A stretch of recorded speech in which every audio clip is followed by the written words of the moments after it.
today's Sunday. We're just out and about in New York after a very busy week at CSW. And at this moment, we're here at the World Trade Center where the Twin Towers once stood. And as you can see behind, they ended up making it a memorial to remember those that lost their lives on September 11, 2001. And as you can see, their names are engraved down here of all the people that lost their lives on that day. And what the government of New York did is where the towers stood and where they fell, they made it into a huge, just a waterfall, just to try and bring a sense of calm when people come here, because water is believed to bring calm and healing and wellness. And so that's where we are today. So if you look deeper in there, there's actually, that's where actually the structure of one of the towers stood.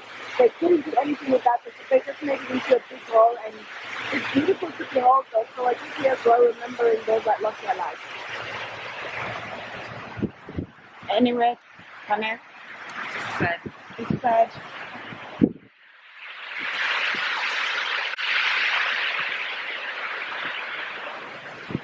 And I think around here there is actually a tree of remembrance.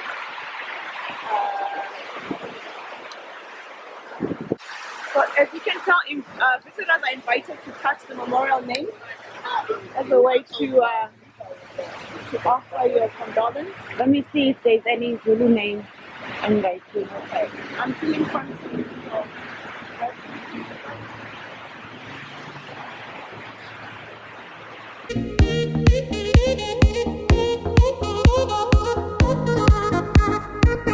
So now we've walked over to the second tower because remember, 2 towers fell on that day. So this is the first tower that was hit when the plane came crashing the first time, and it's the same concept of what they've done. So as you can tell, how do I jiggle it? Okay. You can tell how big these towers were, just the surface area itself. And then again, they have all the names of the people that were in this tower on that day that died. Yes.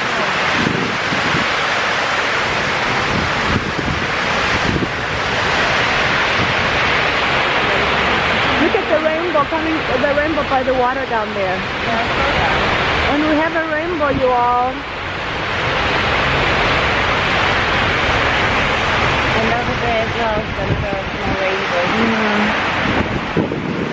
So Thenjiwe, what do you feel being here, standing where the 2 towers once stood and thinking of, imagining what happened on that day?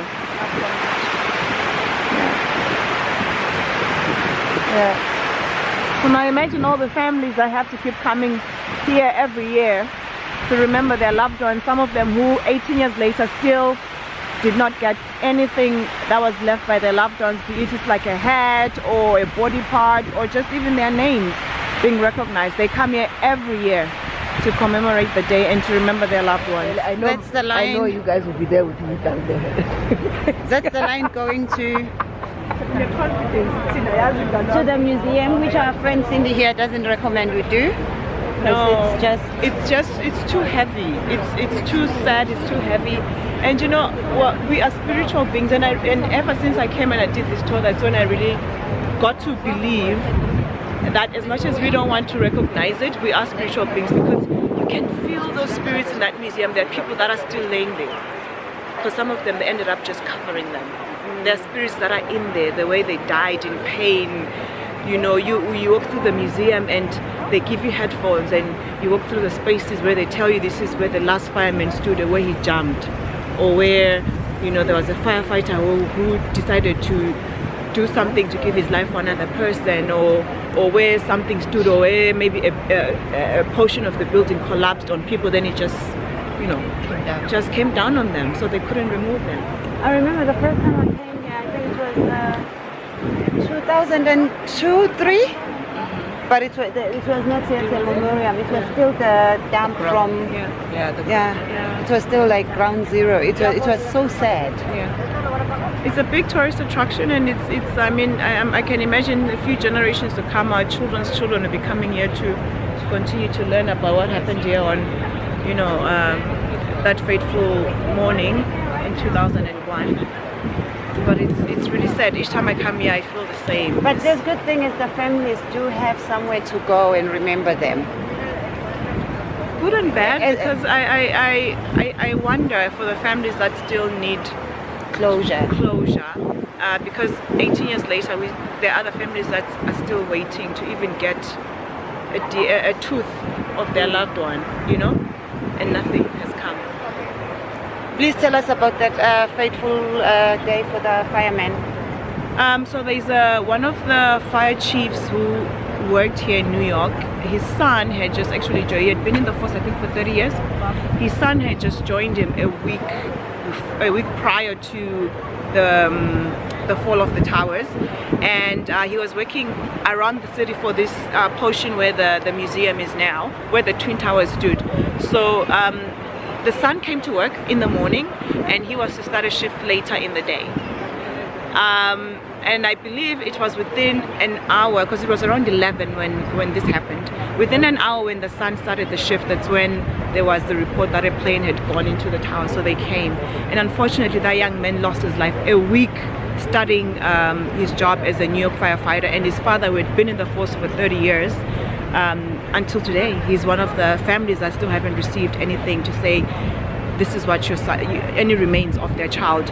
And so it's people like that when you think he had to quit his job, by the way, so he couldn't continue. Oh, I wouldn't. Yeah, he couldn't. He had to quit because I think for him, he felt like it was too close to home. Every time he would go out to try and help other families, he thought of his son. He also couldn't work. He tried to work here at the.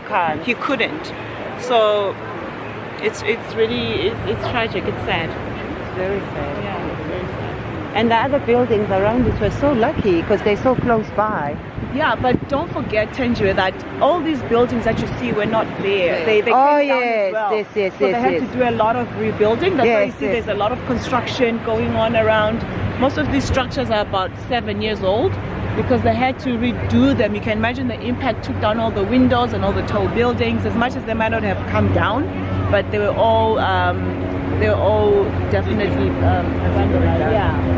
So, but you know what? And the Twin Towers were taller than this building we're facing, isn't it? Yeah, the Twin Towers were very tall. Yeah, really tall. So that's a lot of people who work there. 5,000 people in both towers.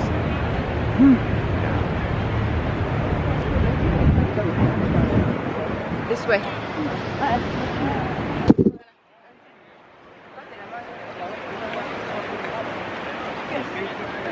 uyahamba siyablenda lento le wangayibona washawa yikhona awu elimshayelenzela whoever lapha khona ayisha Athi ngisathi sifika la bathi Tuesdays you get free tours on Tuesday. Ow. I regret it. I'm not sure, maybe I will come. It's something, you know. I would encourage people to do it because it's I get what you mean, and I know it will be heavy for me too, but it's one of those things where you're like, I don't want to hear it. Oh, I'll check if they have any archives of it online so that I watch it but don't experience it like this. My problem is I'm such a crybaby. Because even when you show that has somebody or show or something, but it's good to cry. Okay, we are now at the World Trade Center Mall. Time to go shopping.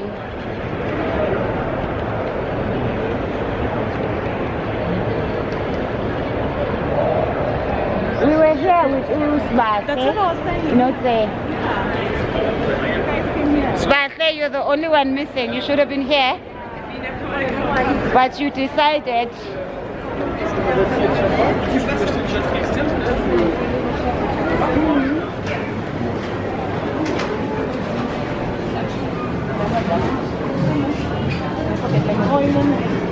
Oh, this is similar to the one we went to Kanat, near where you used to work.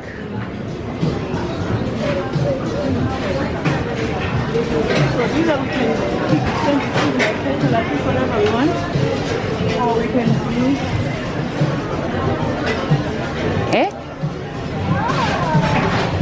Mo cola, what's that? No idea. Don't want to find out.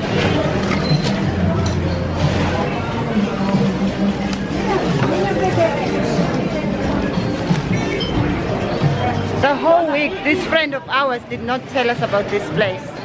How do you explain that?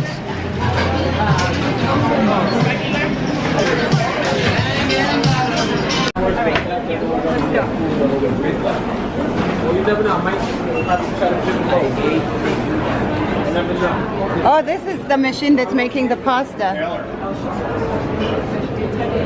Fresh made pasta.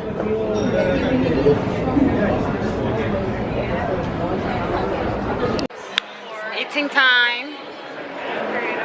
𝙏𝙝𝙖𝙣𝙠